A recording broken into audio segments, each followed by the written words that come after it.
Good morning students. Last લેક્ચરની અંદર આપણે alcohol, phenol, ઇથરની શરૂઆત કરેલી. એની અંદર ખાસ કરીને આપણે આલ્કોહોલ અને ફિનોલની બનાવટની વાત કરી. ઇથરની બનાવટની પણ આપણે શરૂઆત કરી દીધેલી. એમાં મિકેનિઝમ સાથે આપણે સૌથી પહેલી બનાવટ ઇથરની જોઈ હતી. સાંદ્ર H2SO4 ની હાજરીમાં નિર્જલીકરણ દ્વારા. આ પ્રક્રિયા છે, ધ્યાન રાખજો, નિર્જલીકરણ દ્વારા હતી.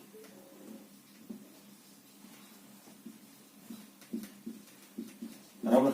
પણ એમાં એક ખાસ વસ્તુ ધ્યાનમાં લેવાની છે કે એ ઇથેનોલ હોય, આલ્કોહોલ હોય, એનું સાંદ્ર H2SO4 ની હાજરીમાં નિર્જલીકરણ 170°C તાપમાને કરીએ તો આલ્કીન મળશે. પણ જો 140°C તાપમાને કરીએ તો આપણને ઇથર મળશે. બરાબર. એટલે ધ્યાન રાખજો, નિર્જલીકરણ પ્રક્રિયામાં વિલોપન પણ થઈ શકે. એટલે કે એક અણુ એક પાણીનો અણુ પર દૂર થઈ શકે, બે અણુ એક પાણીનો અણુ પર દૂર થઈ શકે. આપણે મિકેનિઝમ સાથે જોયું છે ને, એમાં આપણે આગળ નહીં જોઈએ. એ જ રીતે નિર્જલીકરણ આ રીતે પણ થઈ શકે. Al2O3 પણ નિર્જલીકરણ કરતા છે. તો ઇથેનોલનું 350°C તાપમાને Al2O3 ની હાજરીમાં નિર્જલીકરણ થાય તો આલ્કીન મળશે. એ જ રીતે ધ્યાન રાખજો, જેમ આમાં કર્યું. બરાબર ને? પણ એ જ ઇથેનોલના બે અણુ એ એક પાણીનો અણુ દૂર થાય. એટલે કે એ જ Al2O3 લેવાનો. તાપમાન કેટલું? 250°C. તો મિત્રો આપણને ઇથર મળે છે, ડાઇથાઇલ ઇથર.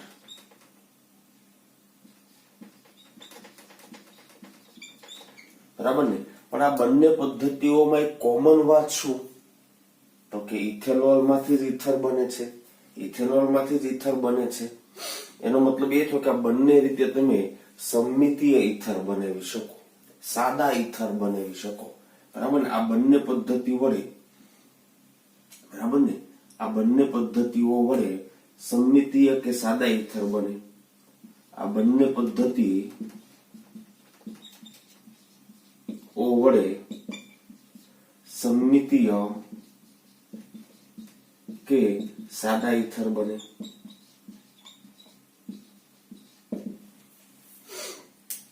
નેક્સ્ટ વસ્તુ, માની લો કે હું આલ્કાઇલ હેલાઇડ ના બે અણુઓ લઉં અને એને ડ્રાય ઇથર સાથે સહેજ હીટ કરું. સિલ્વર ઓક્સાઇડ સાથે, Ag2O સાથે. બરાબર ને? તો શું થાય? તો બહુ સીધી વાત છે. RX માં આના ઉપર આંશિક ધન વીજભાર છે, આના ઉપર આંશિક ઋણ વીજભાર છે.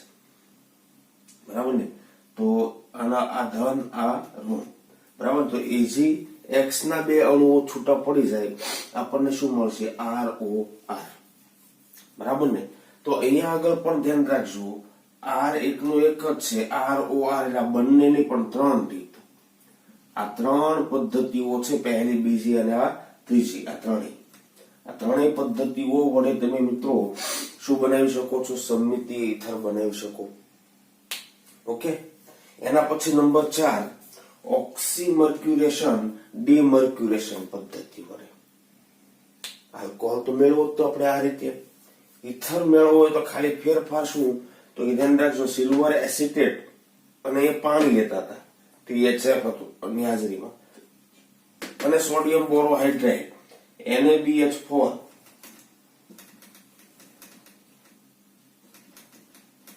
સેકન્ડ સ્ટેપમાં પ્રક્રિયા કરવાની. તો મિત્રો આપણને શું મળે? તો કે મળે આપણને ઇથર. બરાબર ને? આ બાજુ એક કાર્બન શૃંખલા, આ બાજુ એક કાર્બન શૃંખલા. આ પદ્ધતિ વડે તમે અસમમિતીય ઇથર પણ મેળવી શકો, અસમમિતીય અને સમમિતીય બંને મેળવી શકો.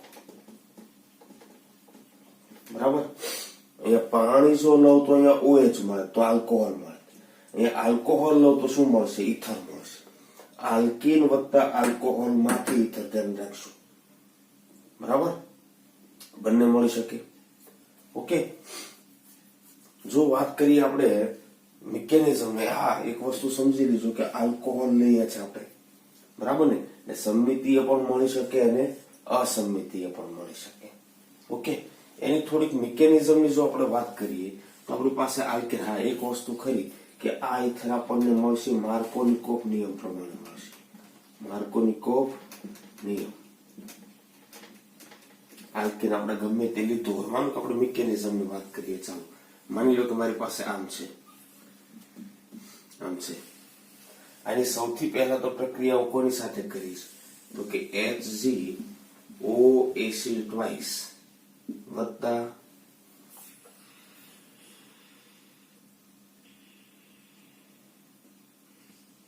ROH પછી લે. ચાલો સૌથી પહેલું સ્ટેપ આપણે કરીએ છીએ. તો શું થાય તો કે તમને ખબર છે કે આની અંદરથી એક એસિટેટ છૂટો પડે, નામ છે Hg સાથે બરાબર ને OOCCH3, અહીંયા આગળ OOCCH3 આ રીતે છે. માનો કે એક માઇનસ છૂટો પડે તો આ શું થઈ જવાનું +1 આયન બરાબર. ડાયએસિટેટ છે એના બદલે સિંગલ એસિટેટ થઈ જાય બરાબર. લીડ એસિટેટ પણ આ પ્રકારની પ્રક્રિયા આપી શકે, ધ્યાન રાખશું. તો Hg+ છે એ આનું શું કરે પાય બંધ તોડે ધ્રુવીયકરણ કરી. તો શું થાય આમ થાય, ડબલ બંધ હતો ત્યાં સિંગલ બંધ. અહીંયા આગળ કોણ જોડે છે HgOAc આમ થાય બરાબર. HgOAc બરાબર. આને કહેવાય ચક્રીય કેટાયન બરાબર. અહીંયા આના ઉપર છે ધન વીજભાર હશે બરાબર. તો આને શું કહેવાય ચક્રીય કેટાયન. હવે આપણો પેલો પ્રક્રિયક કોણ આલ્કોહોલ બરાબર. ચક્રીય કેટાયન બની ગયો બરાબર ને. હવે આની પ્રક્રિયા કરવાની તમારે આલ્કોહોલના અણુ સાથે ROH સાથે. ROH સાથે કહો તો ઓક્સિજન તો શું છે ન્યુક્લિયોફાઇલ બરાબર. ન્યુક્લિયોફાઇલ અણુ છે એટેક કરે. માનો કે અહીંયા એટેક કરે તો આ સાંકળ અહીંયાથી તૂટે, અહીંયા એટેક કરે તો આ સાંકળ અહીંયાથી તૂટે. નિર્બળ ન્યુક્લિયોફાઇલ છે, ધ્યાન રાખશું બરાબર. તો આપણને શું મળશે તો કે આમ મળશે. અહીંયા આગળ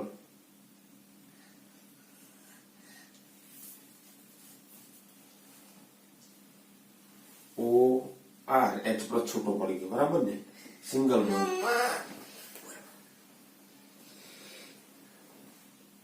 કાર્બન સાથે HgOAc આમ થશે બરાબર.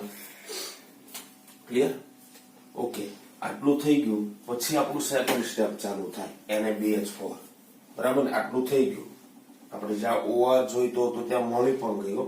હવે આપણું સેકન્ડ સ્ટેપ ચાલુ થાય. કોની સાથે પ્રક્રિયા કરવાની NaBH4 સાથે સોડિયમ બોરોહાઇડ્રેટ બરાબર ને. અને સેજ હીટ કરી બરાબર ને. ઓકે, તો શું થાય અહીંયાથી રિડક્શન, અહીંયાથી રિડક્શન બરાબર. આનો એક H છૂટો અહીંયા H હતો બરાબર, આમ છે બરાબર ને. આના ઉપર પ્લસ બરાબર.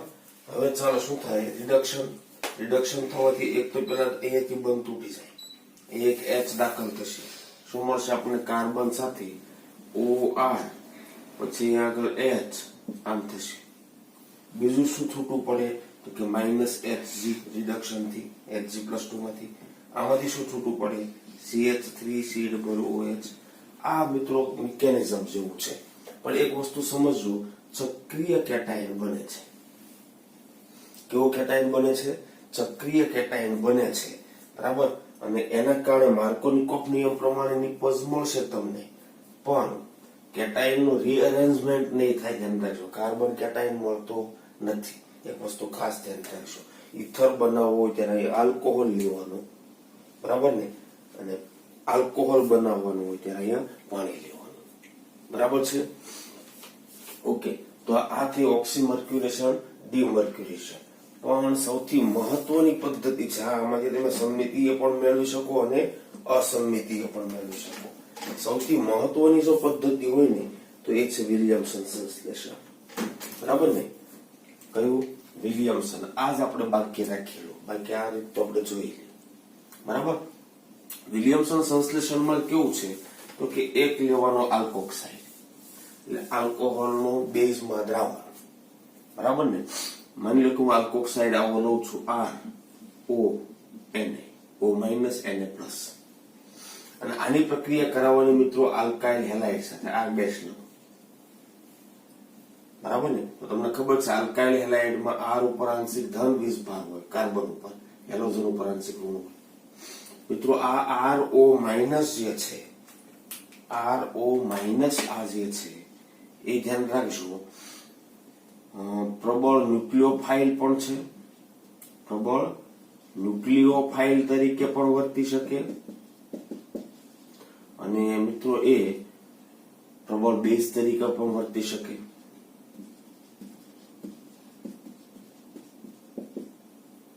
બરાબર, બંને રીતે વર્તી શકે.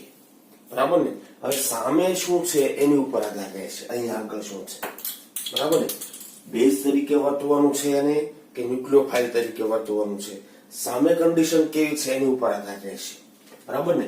માની લો કે આ ન્યુક્લિયોફાઇલ તરીકે વર્તે તો શું થાય, તો કે O- એટેક કરે કાર્બન ઉપર, એટલે O- નું એટેક અહીંયા થાય, X અહીંયાથી છૂટો પડી જાય. મિકેનિઝમના સમીકરણ આપણે નથી લખતા પણ આ રીતે. તો શું મળે આપણને, તો કે ROR ડેશ.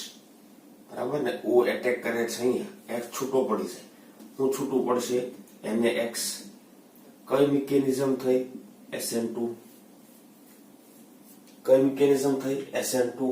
SN2 મિકેનિઝમ મુજબ મિત્રો આનો એટેક થાય, સામે X નીકળતો છે. હા, તો એક વસ્તુ અહીંયા આગળ ધ્યાન રાખજો, Rx ની અવકાશીય અવરોધક અસર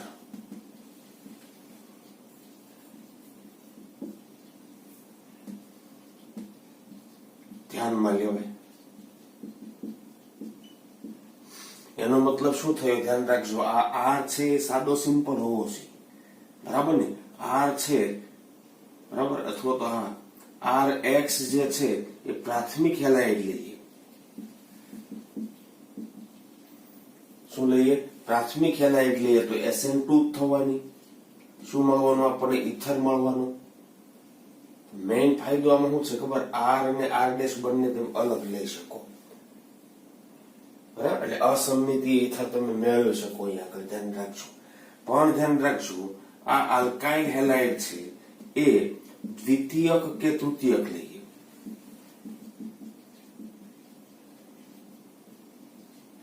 દ્વિતીયક કે તૃતીયક લઈએ તો ધ્યાન રાખજો, OX ને અહીંયા આગળ 2 R ગ્રુપ હોય, બરાબર ને?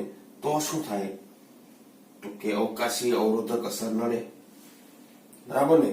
દ્વિતીયક કે તૃતીયક લઈએ તો મિત્રો ઇથર ના બદલે શું થશે? વિલોપન પ્રક્રિયા દ્વારા પ્રબળ છે એટલે ધ્યાન રાખજો E2 થશે. બરાબર ને? પ્રબળ બેઝ તરીકે વર્તશે એટલે E2 થશે. E2 દ્વારા શું મળે? આલ્કીન મળે. બરાબર, આ ખાસ માઇન્ડમાં રાખજો. મિકેનિઝમ SN2 છે, અવકાશીય અવરોધક અસર થાય એટલે હેલાઇડ આપણે પ્રાથમિક લેવો પડે. જો હેલાઇડ તમે દ્વિતીયક લીધો કે તૃતીયક લીધો તો ધ્યાન રાખજો, આ જે આલ્કોક્સાઇડ છે ને એ મિત્રો ન્યુક્લિયોફાઇલ તરીકે નહીં પણ કેવા તરીકે વર્તે? બેઝ તરીકે. જો ન્યુક્લિયોફાઇલ તરીકે વર્તે તો SN2, જો બેઝ તરીકે વર્તે તો શું કરે, તો કે એ તૃતીયક કે દ્વિતીયક હેલાઇડ હોય એના કોઈ પણ એક આલ્કાઇલ ગ્રુપના H ને લઈ અને બેઝ તરીકે વર્તે. એટલે સમજે ને તમે? આ H પ્લસ સ્વીકારે બેઝ તરીકે વર્તે, E2 પ્રક્રિયા થાય.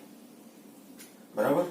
હા, એક વસ્તુ ખરી કે આલ્કોક્સાઇડ છે પ્રાથમિક, દ્વિતીયક, તૃતીયક ગમે તે ચાલે. બરાબર ને? આલ્કોક્સાઇડ આયન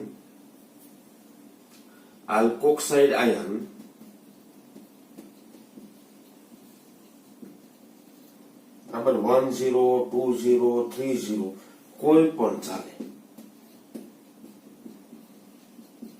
બરાબર ને?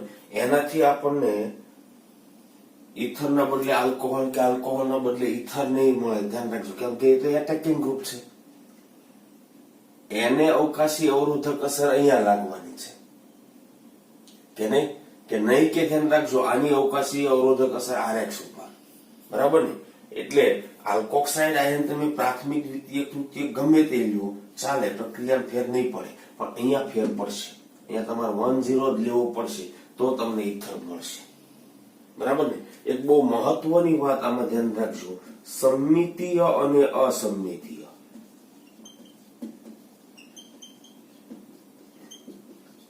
ઈથર મેળવી શકાય.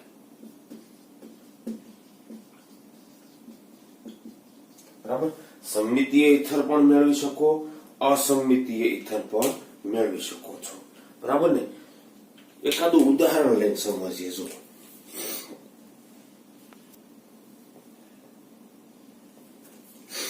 મિત્રો, આ વિલિયમસન સંશ્લેષણને એના ઉદાહરણ દ્વારા સમજવાનો પ્રયાસ કરીએ આપણે. માની લો કે મારી પાસે 3,0 આલ્કોક્સાઇડ છે. કેવો છે? 3,0 આલ્કોક્સાઇડ. અને પ્રાથમિક હેલાઇડ છે, 1,0 હેલાઇડ છે. તો બહુ સીધી વાત છે, આ આલ્કોક્સાઇડ નું એટેક, આલ્કોક્સાઇડ આયન છે એનું એટેક થવાનું આ કાર્બન પર, આ હેલોજન છૂટો પડવાનો. તો આ કાર્બન તો પ્રાથમિક છે, કાર્બન પ્રાથમિક છે, અવકાશી અવરોધક અસર થવાની નથી. SN2 નિપજ આપણને મળવાની. નિપજ શું મળવાની તમને ખબર છે? શું થાય? તો કે આ કાર્બન સાથે 3 કાર્બન ઓલરેડી હતા, અહીંયા શું થઈ જાય? O પછી કાર્બન, આ બધા CH3 છે. બરાબર ને? અને છૂટું શું પડે? NaBr.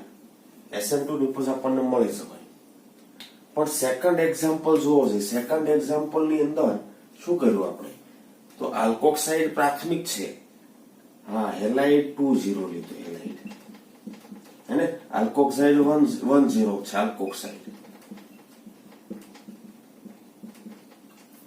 તો ધ્યાન રાખજો, અવકાશીય અવરોધક અસર આની નડવાની, કેમ કે આના ઉપર આંશિક ધન, આના ઉપર આંશિક ઋણ. આલ્કોક્સાઇડ એટ્રેક અહીંયા કરવાનો, અવકાશીય અવરોધક અસર નડે. બરાબર ને? તો અહીંયા આગળ તો મિત્રો SN2 પણ થઈ શકે ને E2 પણ થઈ શકે, વિલોપન પ્રક્રિયા પણ થાય. બરાબર ને? ખ્યાલ છે? તો ધ્યાન રાખજો, ઈથર પણ મળી શકે અને આલ્કીન પણ મળી શકે. બરાબર ને? એટલે સમજાય તમે, આ બેઝ તરીકે વર્તે. એટલે અહીંયાથી એક H લઈ લે, અહીંયાથી એક H લઈ લે. બરાબર ને? અને શું મળવાનું આપણને? ઈથર આવો મળવાનું. ઈથર મળે તો CH3O, પછી આ કાર્બન સાથે CH3 આમ થવાનું. હે, છૂટું શું પડવાનું? તો કે NaBr, -NaBr. આમ પણ મળી શકે. ધ્યાન રાખજો. શું? તો કે અહીંયાથી એક H લઈ લે પેલો, એટલે શું મળવાનું? CH3 કાર્બન ડબલ બંધ CH2 આમ થવાનું, CH. હે ને? બીજું હું છૂટું પડે? H લઈ લીધો એટલે CH3OH. બરાબર ને? ઈથર પણ મળી શકે અને આલ્કીન પણ મળી શકે. બરાબર? હા, આલ્કીન ની નિપજ મળવાની શક્યતા વધારે. આ 3,0 હેલાઇડ એટલે ધ્યાન રાખજો, E2 થશે. E2 થાય એટલે અહીંયાથી એક H આ લઈ લે, એટલે છૂટું શું પડવાનું? CH3OH. તો મળશે શું આપણને? CH2 થઈ ગયા, CH2 ડબલ બંધ કાર્બન, CH3 આ રીતે આલ્કીન મળે આપણને, -NaBr. બરાબર ને? તો 3,0 તમે લ્યો, ધ્યાન રાખજો, હેલાઇડ, તો તમને વધુ નિપજ આલ્કીન ની મળશે. બરાબર ને? અહીંયા આગળ ધ્યાન રાખજો, પ્રોબેબિલિટી ખરી, આમ વધારે તો આલ્કીન મળશે, થોડોક પણ બેની શક્યતા ખરી. અહીંયા આગળ શું મળશે આપણને? ઈથર. SN2 છે એટલે મિત્રો આલ્કાઇલ હેલાઇડ બને ત્યાં સુધી પ્રાથમિક લેવાનું. બરાબર ને? ઓકે, જો ચોથું ઉદાહરણ જોઈએ. ચોથા ઉદાહરણમાં ધ્યાન રાખજો, આલ્કોક્સાઇડ મેં ફિનાઇલ લીધો, ફિનોક્સાઇડ લીધો, ફિનોક્સાઇડ અને હેલાઇડ છે પ્રાથમિક લીધો. આ ચાલશે. એટેકિંગ ગ્રુપ ભલે મોટું હોય, બરાબર ને? એ એટેક કરે કાર્બન ઉપર, Br છૂટો પડે, આ મળશે આપણને ઈથર. શું મળશે? ઈથર મળશે. હા, કે OCH3 અને વત્તા NaBr. પણ પાછું ઉદાહરણ જુઓ, હેલાઇડ મેં લીધો એરોમેટિક, બ્રોમોબેન્ઝીન લીધો, ફિનોક્સાઇડ લીધો 10, બરાબર. આ તો ફિનાઇલ ઉપર ફિનાઇલ હેલાઇડ છે. તો આ ઓક્સિજન એટેક કરે અહીંયા, આ બિયારને છૂટું પડવું જોઈએ, પણ મુશ્કેલ.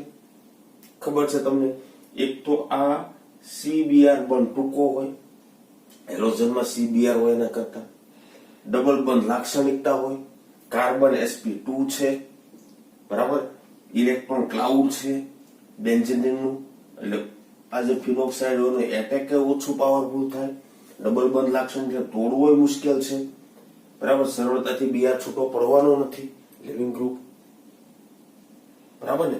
તો મિત્રો અહીંયા આગળ ઇથર મળવાના ચાન્સ ઓછા. તો આપણને અહીંયા આગળ ઇથર મળવાના ચાન્સ મિત્રો ઓછા છે, ધ્યાન રાખજો. અહીંયા આગળ આપણને ઇથર મળી શકે નહીં. ક્લિયર? ઓકે. આ ઇથર મેળવવો તો કમ્પલસરી મારે આલ્કોક્સાઇડ બનાવવાનું, ફિનોક્સાઇડ લેવાનું અને આલ્કાઇલ હેલાઇડ લેવાનું, બરાબર. પણ ઊંધું લેશો તમે તો ધ્યાન રાખજો, અહીંયાથી બીઆર છૂટો, હા બહુ પછી એકદમ હાર્ડ કન્ડિશન લો તો થઈ જાય, એકદમ હાર્ડ કન્ડિશન લો તો થઈ જાય, બરાબર. પણ સામાન્ય કન્ડિશનમાં એ થવાનું નથી. ઓકે, આગળ વધીએ.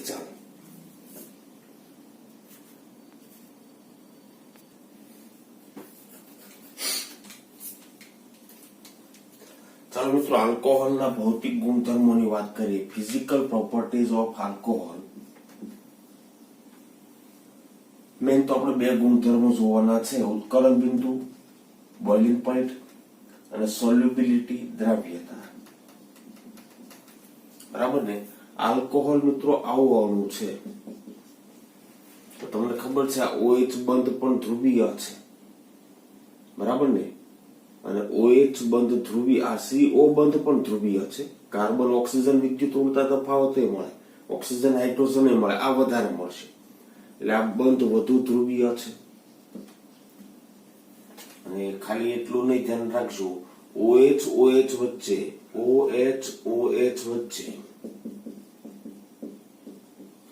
H બંધ રચાય, હાઇડ્રોજન બંધ રચાય, બરાબર ને. અને એના કારણે ધ્યાન રાખજો, આલ્કોહોલના અણુઓ વચ્ચે આંતર આણ્વીય હાઇડ્રોજન બંધ રચાય, બરાબર ને. શું થવાનું? ROH. એ જ રીતે આમ લઈએ, ચાલો, ROH, બરાબર. તો O અને H વચ્ચે હાઇડ્રોજન બંધ રચાય આ રીતે, બરાબર. હજી લઈએ, ચાલો ને, ROH, તો હાઇડ્રોજન બંધ. તમને તો ખબર છે, બોઇલિંગ પોઈન્ટ ધ્યાન રાખજો ક્યારે વધે, તો કે ઇન્ટરમોલેક્યુલર ફોર્સ વધે, આણ્વીય દળ વધે, બરાબર. આંતર આણ્વીય આકર્ષણ બળ જેટલું વધે, હાઇડ્રોજન બંધ પ્રબળ પ્રકારનું છે, બરાબર ને. તો એ આલ્કોહોલની અંદર ધ્યાન રાખજો, મોનોહાઇડ્રિક હોય એટલે કે એક OH હોય, એના કરતા જો બે OH હોય તો હાઇડ્રોજન બંધ વધારે રચે. જેટલા OH વધે એટલું ધ્યાન રાખજો, H બંધનું પ્રમાણ વધે. એ H બંધનું પ્રમાણ વધે તો આંતરાણ્વીય આકર્ષણ બળ વધે, ઉત્કલન બિંદુ વધે, બરાબર. ઇથેનોલ કરતા ઇથિલિન ગ્લાયકોલ ઉત્કલન બિંદુ વધારે છે, બરાબર. પ્રોપેનોલ કરતા પ્રોપેન 1,2 ડાયોલ અને એના કરતા પ્રોપેન 1,2,3 ડાયોલ ગ્લિસરોલ નું ઉત્કલન બિંદુ વધારે છે. એક વસ્તુ એ થઈ. બીજી વસ્તુ ધ્યાન રાખજો, કાર્બન સંખ્યા વધે કાર્બન શૃંખલામાં, તો શું થવાનું? માનો કે આમ છે, જોજો એક્ઝામ્પલ. પછી આ રીતે છે, બહુ કોમન વસ્તુ છે, એટલે આપણે બહુ વધારે સમયમાં બગાડવો નથી. આમ છે, બરાબર. તો આ કાર્બન શૃંખલા ટૂંકી હતી, પછી કાર્બન શૃંખલા મોટી થઈ, પછી કાર્બન શૃંખલા મોટી થઈ. જેટલી કાર્બન શૃંખલા વધે એટલું મિત્રો વાન ડર વાલ્સ આકર્ષણ બળ વધે, અને આકર્ષણ બળ વધે, IMF વધે, ઉત્કલન બિંદુ વધે. અણુભાર વધે તો પણ ઉત્કલન બિંદુ વધે, અને કાર્બન સંખ્યા વધે તો અણુભારે વધવાનું જ છે, ઉત્કલન બિંદુ વધે. ઓકે. બીજી એક વસ્તુ, કાર્બન શૃંખલામાં શાખા જેટલી વધે ને એટલું ઉત્કલન બિંદુ ઘટે. કેમ? માની લો કે 4 કાર્બનની નોર્મલ શાખા હતી આ રીતે, હવે આ રીતે શાખા બની, નોર્મલ શૃંખલા હતી, હવે આ રીતે થયું, આમ થયું. તો મિત્રો કાર્બન શૃંખલા નોર્મલ હતી, આઈસો એટલે સેકન્ડરી, ટર્સરી. જેટલું શાખાનું પ્રમાણ વધશે એટલું શું થશે ખબર? આ અણુ બિલકુલ લિનિયર હતો આ રીતે. તો બીજો અણુ એના કોન્ટેક્ટમાં આવે તો ધ્યાન રાખજો સંપર્ક સપાટી વધારે. પણ આ અણુ થોડો કંઈક આવો બન્યો, આ અણુ તો જો જ કંઈક આવો બન્યો, બરાબર ને? આવો બન્યો, બરાબર. તો બે અણુઓ જયારે કોન્ટેક્ટમાં આવે ત્યારે સંપર્ક સપાટીનું ક્ષેત્રફળ ઘટે. અને વાન ડેર વાલ્સ આકર્ષણ મિત્રો સંપર્ક સપાટીના ક્ષેત્રફળ ઉપર આધાર રાખે. શાખા વધે, સંપર્ક સપાટીનું ક્ષેત્રફળ ઘટે, સપાટી ક્ષેત્ર ઘટે, અને એ ઘટે તો વાન ડેર વાલ્સ ઘટે. વાન ડેર વાલ્સ આકર્ષણ બળ ઘટે, ઉત્કલન બિંદુ ઘટે, બરાબર ને? સમજો છો? એક જ અણુભાર ધરાવતી કાર્બન શૃંખલાઓ હોય, નોર્મલ માંથી આઈસો બનાવો, નિયો બનાવો, જેટલું શાખાનું પ્રમાણ વધશે એટલું ઉત્કલન બિંદુ ઘટશે. ધ્યાન રાખજો, શું થશે? ઉત્કલન બિંદુ ઘટશે. ચલો ભાઈ આગળ વધીએ. સોલ્યુબિલિટી. તો જેમ આલ્કોહોલના અણુઓ વચ્ચે હાઇડ્રોજન બંધ હતું, એમ ધ્યાન રાખજો OH સમૂહ ધરાવતા આલ્કોહોલ છે એ પાણી સાથે, આલ્કોહોલ ના OH પાણી સાથે હાઇડ્રોજન બંધ રચે. શું કરે? હાઇડ્રોજન બંધ રચે. અને હાઇડ્રોજન બંધ રચાય તો ધ્યાન રાખજો દ્રાવક સાથે આંતરક્રિયા વધી, બરાબર ને? અને તેથી દ્રાવ્યતા વધે, બરાબર. જેટલું પાણી સાથે આંતરાણવીય હાઇડ્રોજન બંધનું પ્રમાણ વધશે દ્રાવ્યતા વધે. બીજી એક વાત, કાર્બન શૃંખલા અધ્રુવીય છે. કેવી છે? અધ્રુવીય. એટલે વોટર રિપેલિંગ, પાણી અપાકર્ષક છે.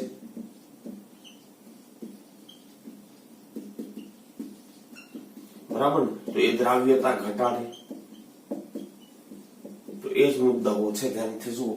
OH સમૂહ જેટલા વધશે એટલું પાણી સાથે હાઇડ્રોજન બંધનું પ્રમાણ વધે, દ્રાવ્યતા વધે. કાર્બન શૃંખલા વધે. કાર્બન શૃંખલા તો અધ્રુવીય ભાગ છે, વોટર રિપેલિંગ ભાગ છે, દ્રાવ્યતા ઘટે.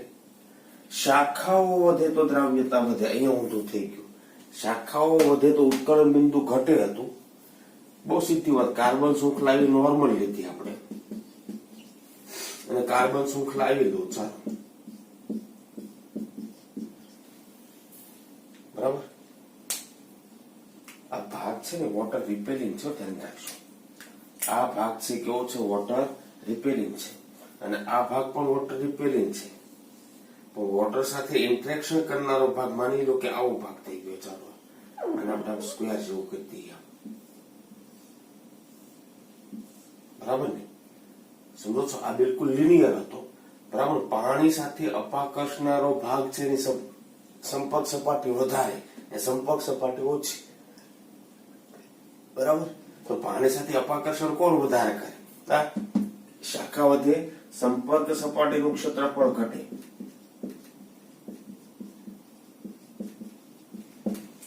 ઘટે તો રિપેલ, ધ્યાન રાખજો, અપાકર્ષણ ઓછું થાય. અપાકર્ષણ ઓછું થાય, દ્રાવ્યતા વધવાની. OH ને તો છે જ ઈચ્છા સોલ્યુબિલિટી વધારવાની. આ ભાગ નડતો હતો. ક્લિયર છે?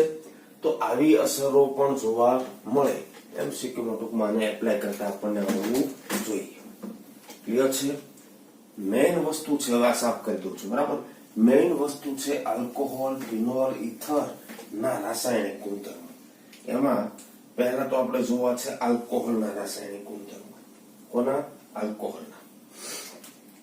તો મિત્રો આલ્કોહોલ છે ને એ બે ધ્રુવીય બંધ ધરાવે છે. એક ધ્રુવીય બંધ કયો? તો કે CO. બીજો કયો? OH. ઓક્સિજન પાસે અબંધકારક યુગ્મ પર છે. ઓકે. બીજી એક વાત કરીએ, OH બંધ વધુ ધ્રુવીય છે કોના કરતા? CO બંધ કરતા, બરાબર ને? બીજી એક વાત કરીએ કે ઓક્સિજન ઉપર અબંધકારક યુગ્મ છે, એ અબંધકારક યુગ્મ દ્વારા જ્યાં આગળ પણ ઇલેક્ટ્રોનની અછત હોય તે એટેક કરી શકે, બરાબર, જ્યાં ધન વીજભાર હોય તે એટેક કરી શકે. એટલે ધ્યાન રાખજો, આલ્કોહોલનો અણુ ન્યુક્લિયોફાઇલ તરીકે પણ વર્તે. જેવો એ ન્યુક્લિયોફાઇલ તરીકે વર્તે, બીજાને ઇલેક્ટ્રોન ડોનેટ કરે, શું થવાનું? આ H+ છૂટો પડી જાય, OH બંધ તૂટે. બરાબર. ખાસ એની બે પ્રક્રિયાઓ જોવાની છે, એની એસિડિકતા આપતી પ્રક્રિયાઓ એટલે H+ આપતી હોય એવી પ્રક્રિયાઓ, અને એસ્ટરીકરણ. આ બંને OH બંધ તૂટવાના. મિત્રો, CO બંધ પણ ધ્રુવીય છે. એમાં ઓક્સિજન ઉપર આંશિક ઋણ વીજભાર આવશે, કાર્બન ઉપર શું આવશે? આંશિક ધન વીજભાર. આ બંધ પણ ધ્રુવીય છે, પણ R ઉપર આંશિક ધન વીજભાર આવે છે, તો બીજો કોઈ ન્યુક્લિયોફાઇલ હોય એનું એટેક R ઉપર થઈ શકે. R ઉપર થાય તો આ CO બંધ તૂટે ઓક્સિજન બાજુ. એટલે કયો બંધ તૂટે? CO બંધ તૂટે. કેવી વર્તણૂક દર્શાવે? ઇલેક્ટ્રોફાઇલ. આ જેની વિશેષતા છે મિત્રો. આલ્કોહોલ છે એ ઇલેક્ટ્રોફાઇલ તરીકે પણ વર્તે, ન્યુક્લિયોફાઇલ તરીકે પણ વર્તે. બરાબર ને? હા, બાકીની મોટા ભાગની પ્રક્રિયાઓ આ રીતે છે. હાઇડ્રોજન હેલાઇડ સાથેની પ્રક્રિયા, ફોસ્ફરસ ટ્રાયહેલાઇડ સાથેની પ્રક્રિયા, નિર્જલીકરણ પ્રક્રિયા, ઓક્સિડેશનમાં જો કે CO, CH અને OH બે પ્રકારના બંધ તૂટતા હોય, પણ આપણે એ રીતે લઈએ છીએ. ક્લિયર? ઓકે, ચલો આ પ્રકારની પ્રક્રિયાઓ આપણે જોઈએ. બરાબર. એમાં સૌથી વધારે મહત્વની હોય ને તો એસ્ટરીકરણ પ્રક્રિયા છે. કઈ પ્રક્રિયા છે? એસ્ટરીકરણ. બરાબર ને? સૌથી પહેલા તો જોઈએ આપણે આલ્કોહોલની એસિડિકતા. આલ્કોહોલની એસિડિકતા.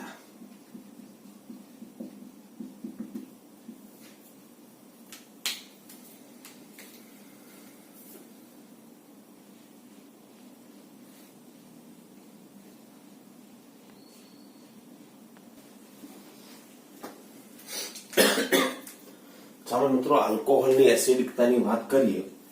જો કે આની સાથે સાથે આપણે ફિનોલની એસિડિકતા પણ આપણે જોઈ લેવી છે. બરાબર. એ આપણે નેક્સ્ટ લેક્ચરમાં સરખામણી જોશું. અત્યારે આપણે આલ્કોહોલની એસિડિકતા જોઈએ. તો મિત્રો, મારી પાસે આલ્કોહોલ હોય એટલે ROH હોવાનું. આને માનું કે હું પાણીમાં ઓગાળું તો શું થઈ શકે? તો બહુ સીધી વાત, આ ઓક્સિજન અબંધકારક યુગ્મ, પાણી પણ અબંધકારક યુગ્મ ધરાવે છે. બરાબર ને? આલ્કોહોલ H+ આપી દે માનો કે, તો મને શું મળે? RO- અને વત્તા H3O+. મિત્રો, આલ્કોહોલે H+ આપ્યું એટલે એસિડ, પાણીએ સ્વીકાર્યું એટલે બેઝ. પ્રતિગામી પ્રક્રિયા ચાલે તો આ આલ્કોક્સાઇડ આયન છે. આને શું કહેવાય? Alkoxide ion. મિત્રો, આલ્કોક્સાઇડ આયન છે રિવર્સ H+ મેળવે છે એટલે આને શું કહેવાય? સંયુગ્મી બેઝ. એસિડનો સંયુગ્મી બેઝ, આ બેઝનો સંયુગ્મી એસિડ. આવું છે. બરાબર ને? એક વાત બહુ ક્લિયર છે કે આ આલ્કોહોલ જેટલો સરળતાથી H+ આપે, આલ્કોહોલ જે આપણી પાસે છે ROH, એ જેટલી સરળતાથી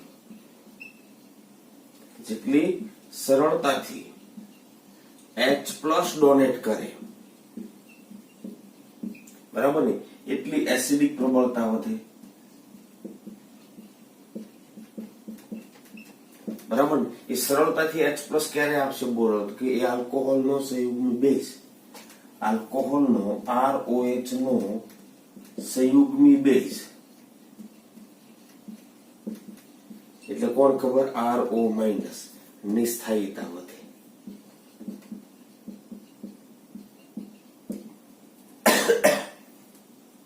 બરાબર. અને ધ્યાન રાખજો, RO- ની સ્થાયીતાની જો આપણે વાત કરીએ, RO- છે એમની સ્થાયીતાની જો આપણે વાત કરીએ તો ઓક્સિજન ઉપરનો નેગેટિવ ચાર્જ છે ઘટવો જોઈએ. બરાબર ને? શું?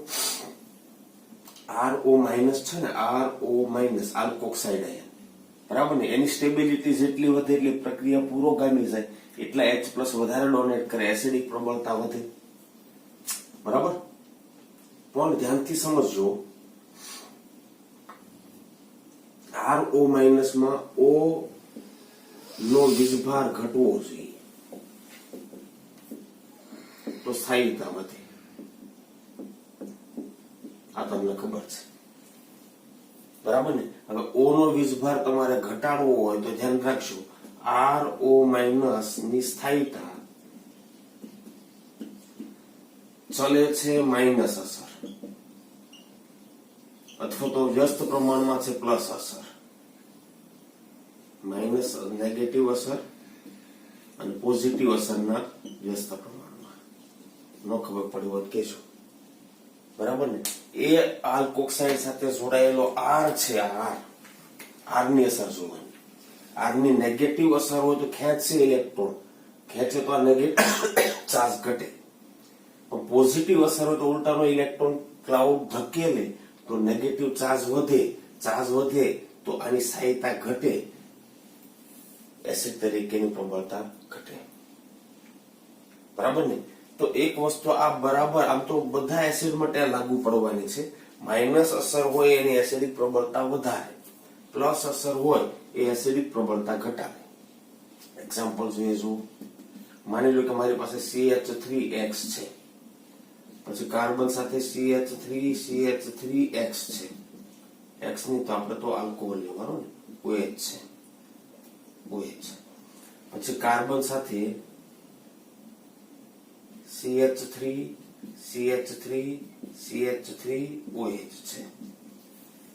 માની લો કે આ ત્રણેયના આલ્કોક્સાઇડ બને છે, તો એક આલ્કોક્સાઇડ મિથોક્સાઇડ બનવાનું, અહીંયા બનવાનું, અહીંયા બનવાનું. H પર છૂટા પડી ગયા. આ રીતે આલ્કોક્સાઇડ બને. આલ્કોક્સાઇડની સ્થાયીતા વધે એટલે પ્રક્રિયા પુરોગામી ચાલે, H પર છૂટા પડે. હવે એક વસ્તુ સમજો કે I છે, આ CH3 છે, ઇલેક્ટ્રોન ડોનેટિંગ ગ્રુપ છે, પ્લસ I અસર.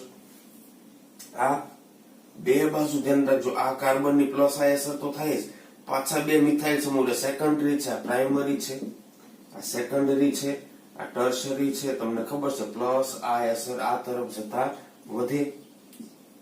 મિત્રો પ્લસ I અસર વધે, આલ્કોક્સાઇડની સ્થાયીતા ઘટે, વીજભાર વધે, ઉપરનો વીજભાર વધે તો સ્થાયીતા ઘટે. તો આલ્કોક્સાઇડ ધ્યાન રાખજો, આ ત્રણમાંથી સૌથી વધારે સ્થાયી કયો? આ તો એસિડિક પ્રબળતાની જો વાત કરીએ તો પ્રાથમિક આલ્કોહોલ કરતા, સેકન્ડરી આલ્કોહોલ કરતા ટર્શરી આલ્કોહોલમાં એસિડિક પ્રબળતા ઘટે. ધ્યાન રાખજો. જો એ મારે આલ્કોહોલના અણુની એસિડિક પ્રબળતા જો વધારવી હોય તો મારે માઇનસ I અસર એને લાગુ પાડવી પડે. કઈ અસર લાગુ પાડવી પડે? માઇનસ I અસર. માની લો કે મારી પાસે આવો આલ્કોહોલનો અણુ છે, CCl3CH2OH. તો બહુ સીધી વાત, 3Cl છે એની માઇનસ અસર લાગવાની. કઈ અસર લાગવાની? માઇનસ અસર લાગવાની. અહીંયા લઉં CH3CH2OH, તો આની પ્લસ અસર લાગવાની. બરાબર? તો એસિડિક પ્રબળતા આની વધારે જ હોય, સિમ્પલ વસ્તુ છે. બરાબર? ઓક્સિજન એનાયન છે એની સ્ટેબિલિટી માનો કે આ રીતે હું વધારું. ચાલો ધ્યાનથી જોજો, CH2 ડબલ બોન્ડ CH,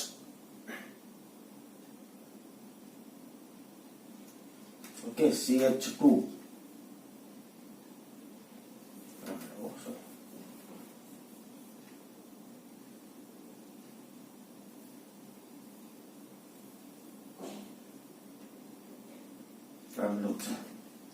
તો ધ્યાન રાખજો, ઓક્સિજન નો બંધકારક યુગ્મ આલ્કોક્સાઇડ બન્યા પછી, માનો કે આલ્કોક્સાઇડ બન્યા પછી આ યુગ્મ અહીંયા આલ્કોક્સાઇડ આવું બને CH2 double bond CHO minus. તો નેગેટિવ ચાર્જ અહીંયા રેઝોનન્સ કરી શકે, તો બાય રેઝોનન્સ સ્ટેબિલિટી વધે. હા, રેઝોનન્સ પણ ધ્યાન રાખજો, ઓક્સિજન થી આ યુગ્મ પોતાની બાજુ ખેંચે છે એટલે માઇનસ અસર થઈ. ધ્યાન રાખજો, એસિડિક પ્રબળતા વધે. બરાબર ને? તો ધ્યાન રાખજો, ઇથેનોલ હોય એના કરતા ધ્યાન રાખજો આ વિનાઇલ આલ્કોહોલ કહેવાય. શું કહેવાય? Vinyl alcohol. તો ઇથેનોલ હોય એના કરતા વિનાઇલ આલ્કોહોલની એસિડિક પ્રબળતા વધે. આમ છે, માનો કે CH2 ડબલ બોન્ડ CHOH, અહીંયા શું છે? CH3CH2OH. તો વિનાઇલ આલ્કોહોલની એસિડિક પ્રબળતા વધે. બરાબર ને? કોના દ્વારા?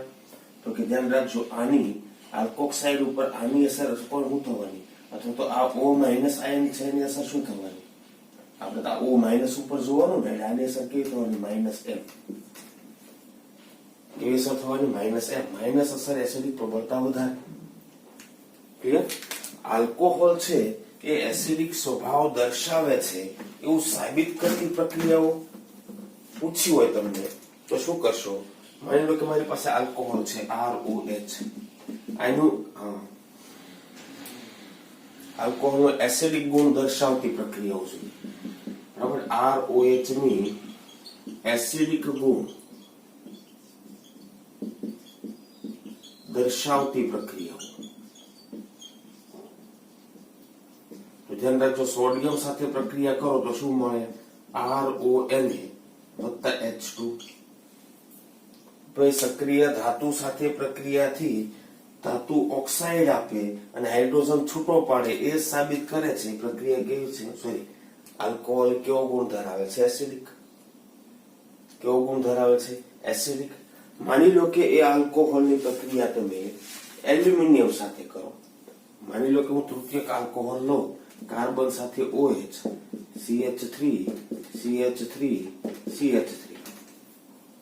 આની પ્રક્રિયા હું એલ્યુમિનિયમ સાથે કરું, Al+3 મળે. બરાબર ને? તો આપણને શું મળી શકે? કાર્બન સાથે CH3 થ્રાઇસ કાર્બન, પછી O થ્રાઇસ એલ્યુમિનિયમ, હે ને? અને છૂટું શું પડે? તો કે 3/2 H2.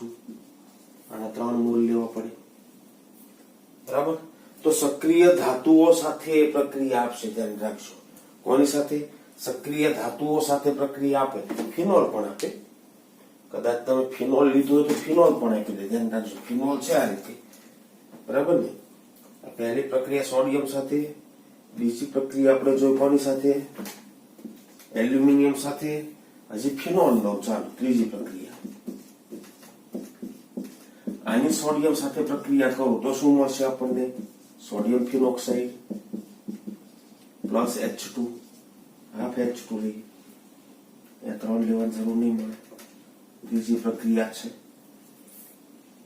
એક વસ્તુ સમજજો બરાબર, આલ્કોહોલ છે એ પાણી કરતા ઓછો એસિડિક છે, એટલે NaOH સાથે પ્રક્રિયા આપતો નથી. ધ્યાન રાખજો, આલ્કોહોલ, ખાસ નોંધ રાખજો, આલ્કોહોલ એ પાણી કરતા ઓછો એસિડિક છે.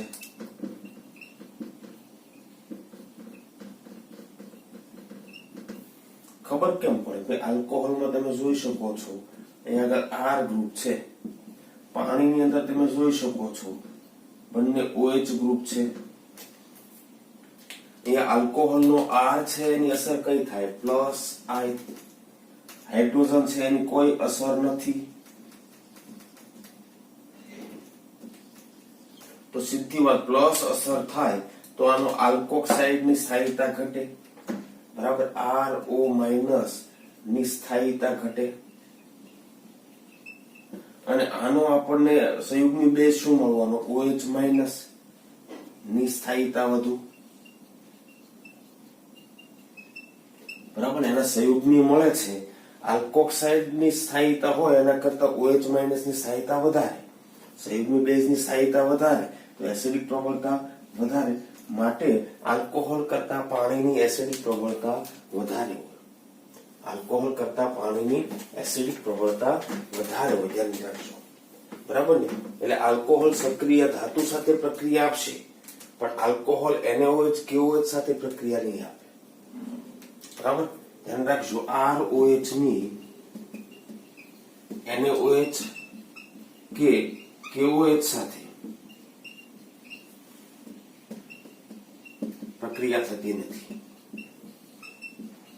સક્રિય ધાતુ સાથે થાય, કારણ કે ROH એ H2O કરતા એટલે કે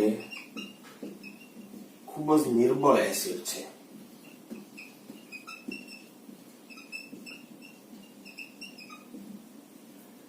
ખૂબ જ કેવો છે, નિર્બળ એસિડ છે, બરાબર ને. કદાચ મેં ફિનોલ લીધો હોય ને તો એ NaOH KOH સાથે પ્રક્રિયા આપી દેશે, આલ્કોહોલ નહીં આપે.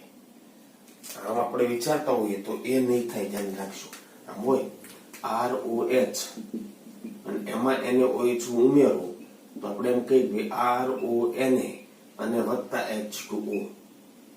એસિડ બેઝ ભેગા કર્યા, ક્ષાર વત્તા પાણી, પણ આ નહીં થાય. એ તો પાણી નથી કરતું. કદાચ મેં NaOH માં પાણી ઉમેર્યું હોય, બરાબર ને, સમજો તો આનું જલીયકરણ કરે, ધ્યાન રાખજો, પણ પાણીનું આનું વિભાજન પામી નહીં દાખલ થાય, બરાબર છે. એટલે એ નિર્બળ, વધુ પડતો નિર્બળ એસિડ છે, ધ્યાન રાખજો. આગળ આપણે જોવાના છે PAPKa મૂલ્ય, બરાબર. ફિનોલ સાથે સરખામણી પણ કરવાના છે, બરાબર. તો હજી એસિડિકતાનો મુદ્દો મિત્રો સરખામણી વાળો અને ફિનોલની એસિડિકતા હજી બાકી છે, બરાબર. હજી આપણે માત્ર આલ્કોહોલની એસિડિકતાની વાત કરી, અહીંયા આગળ આપણે અટકીએ છીએ.